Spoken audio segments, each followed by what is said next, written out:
UP में EVM पर सियासी बवाल देखने को मिल रहा है। वोटों की चोरी करने की कोशिश देखने को मिली है। एसपी कार्यकर्ताओं ने रात भर ईवीएम की पहरेदारी की है। मतगणना से पहले वोटों से हेरा फेरी का आरोप, लखनऊ से गड़बड़ी करने का आदेश मिला है, ये कहना है अखिलेश यादव का। तो अहम खबर आपको बता दें, एसपी कार्यकर्ताओं ने रात भर ईवीएम की पहरेदारी की है और इस बाबत जानकारी सामने आ रही है कि मतगणना से पहले वोटों से हेरा फेरी का आरोप लग रहा है कि लखनऊ से गड़बड़ी करने का आदेश मिला है। तो हम खबर आपको बता दें, यहाँ पे अखिलेश यादव जिन्होंने सीधे सीधे बीजेपी पर हमला बोला, बीजेपी सरकार पर हमला बोला। सियासत को लेकर बताया जा रहा है कि ईवीएम पर सियासी बवाल होता हुआ नजर आ रहा है और साथ ही वोटों की चोरी करने की कोशिश की जा रही है। एसपी कार्यकर्ताओं ने रात भर ईवीएम की पहरेदारी की है।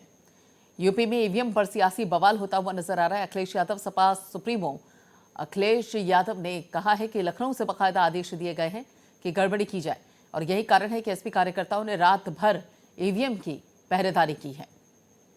तो मतगणना से पहले वोटों से हेराफेरी का आरोप है और लखनऊ से गड़बड़ी करने का आदेश मिला है, ये कहना है अखिलेश यादव का, सपा प्रमुख।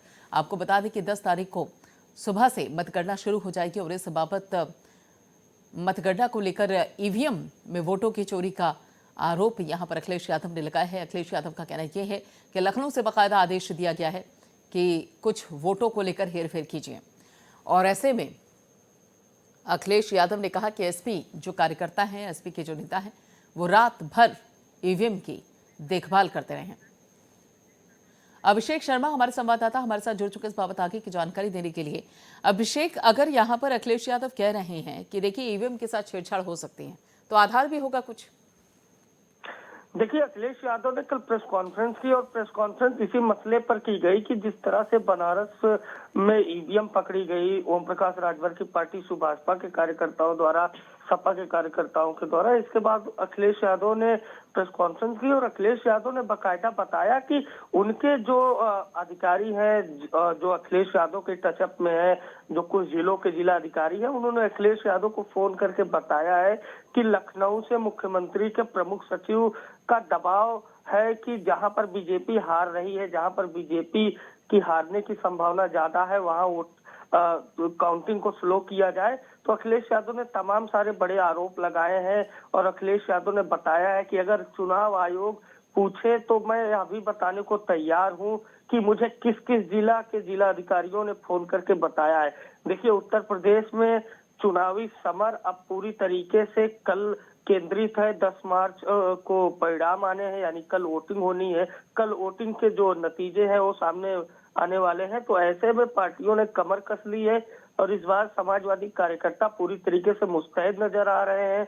जगह जगह पर ईवीएम की रखवाली के लिए और डटे हुए हैं, लेकिन उसके बीच में इस तरह की घटनाओं का सामने आना कहीं न कहीं एक स्वस्थ लोकतंत्र पर सवालिया निशान खड़ा करता है। कल अखिलेश यादव बेहद ही आक्रोशित दिख रहे थे प्रेस कॉन्फ्रेंस में। लगातार वह शासन प्रशासन चुनाव आयोग के ऊपर टिप्पणियां कर रहे थे और उन्होंने कहा कि समाजवादी कार्यकर्ता केवल 3 दिनों तक धैर्य बनाए रखे, मुस्तैदी से जुटे रहे। प्रदेश की जनता से भी अपील की और कहा कि केवल 3 दिन आपको मुस्तैदी से जुटना है और इस सरकार को हटाना है, नहीं तो फिर अगर ये दोबारा सत्ता में आए तो किसी न किसी बड़े जन आंदोलन का सहारा लेना होगा।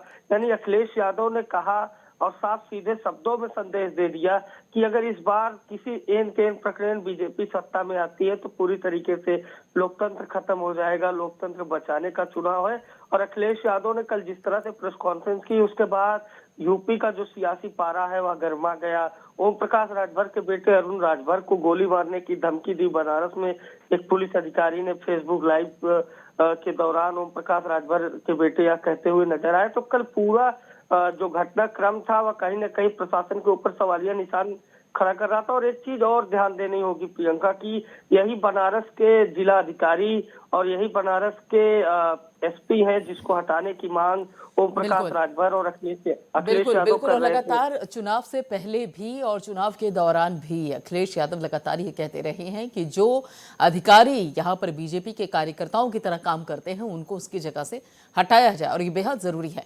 और ऐसे में सबसे बड़ा सवाल यह है कि अगर यहाँ पर अलग अलग सियासी दलों के कार्यकर्ताओं को ही ईवीएम की रखवाली करनी पड़ेगी तो फिर चुनाव आयोग जैसी संस्था क्या कर रही है?